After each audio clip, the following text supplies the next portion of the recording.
যে খৈৰাবাৰী ৰেল ষ্টেচনত কেইবাখনো ট্ৰেইন কোভিড সৃষ্ট পৰিৱেশৰ বাবে ষ্টপেজবিলাক বন্ধ হৈ আছিলে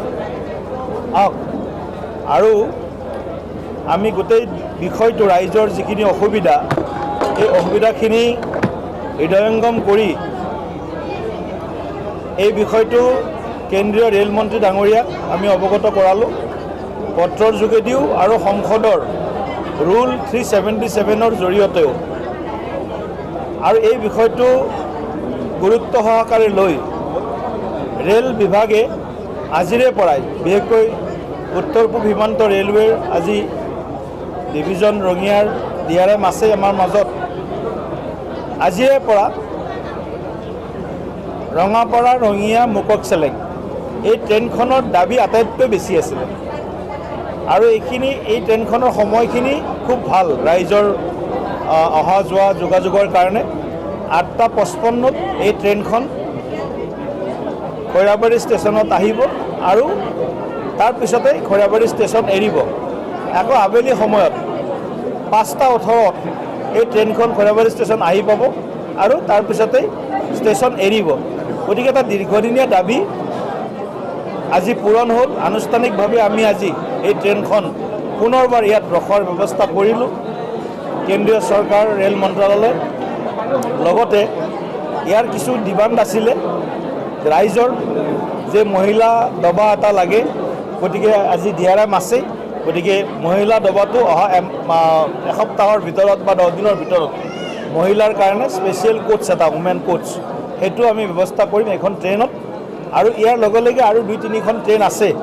যি দাবী আছে ৰাইজৰ যে এইখন ট্ৰেইনো ৰখাব লাগে পৰ্যায়ক্ৰমে আমি এখন ট্ৰেইন আগন্তুক দিনত আমাৰ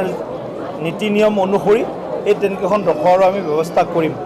বহুদিন ধৰি ৰাইজে আন্দোলন কৰিছিল আৰু আন্দোলন কৰাটোত কোনো বেয়াও পোৱা নাই কাৰণ ৰাইজে নিজৰ প্ৰাপ্য অধিকাৰ বিচাৰি আন্দোলন কৰিছে ব্যক্তিগত কোনো কাৰো কাৰণত আন্দোলন কৰা নাই ৰাজহুৱা বিষয়ত আন্দোলন কৰিছে গতিকে ৰাজহুৱা বিষয়ত আন্দোলন কৰিব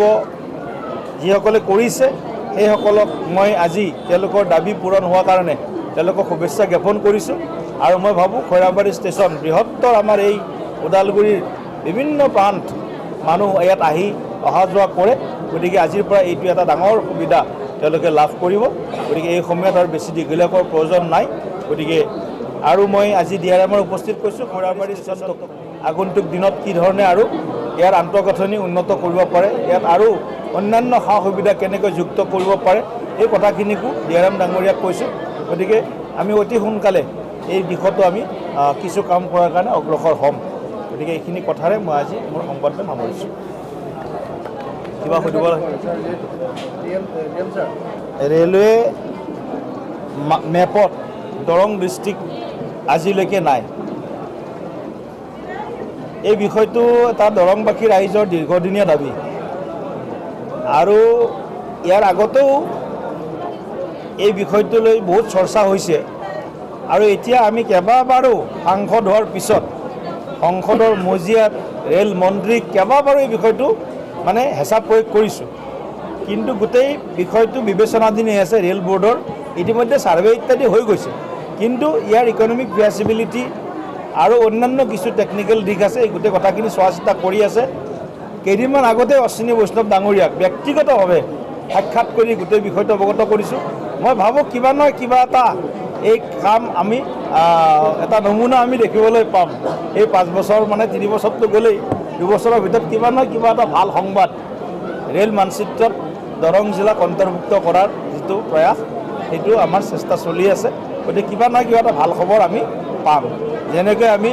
বাইপাছ পালোঁ মঙলদৈ বাইপাছ ঠিক তেনেকৈ এতিয়া মোৰ দাবী আছিলে বা ৰাইজৰ দাবী আছিলে মই লিখিতভাৱে কেন্দ্ৰীয় গৃহমন্ত্ৰী অমিত শ্বাহ ডাঙৰীয়া কেন্দ্ৰীয় পথ পৰিবহণ মন্ত্ৰী নীতিন গাডকাৰী ডাঙৰীয়াক জনাইছিলোঁ যে বাইহাটা চাৰিআলিৰ পৰা মিছন চাৰিআলিলৈকে এনেতো জামুগুৰি বিশ্বনাথ চাৰিআলিলৈকে আছে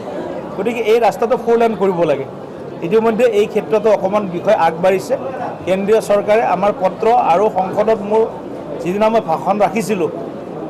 আমাৰ পথ পৰিবহণ বিভাগৰ সন্দৰ্ভত বাজেটৰ তেতিয়া কেন্দ্ৰীয়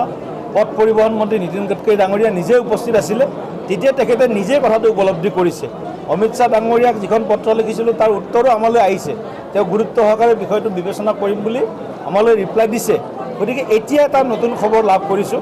যে ইয়াৰ কাৰণে এটা কনচালটেণ্টিং এজেঞ্চি এটা নিয়োগ কৰাৰ কাৰণে ইতিমধ্যে আজি নেশ্যনেল হাইৱে অথৰিটিয়ে আগবাঢ়িছে আৰু 2 দিনৰ ভিতৰতে কনচালটেণ্টিং এজেঞ্চিৰ কাৰণে এটা টেণ্ডাৰ ফ্ল'ট এটা কৰিব আৰু অতি শীঘ্ৰেই কনচালটেণ্টিং এজেঞ্চি হোৱাৰ পিছত তেওঁলোকে তাৰ DPR প্ৰস্তুত কৰি প্ৰতিবেদন প্ৰস্তুত কৰি কেন্দ্ৰীয় চৰকাৰক প্ৰদান কৰিব। গতিকে অকণমান ৰেলৰ ক্ষেত্ৰত অলপ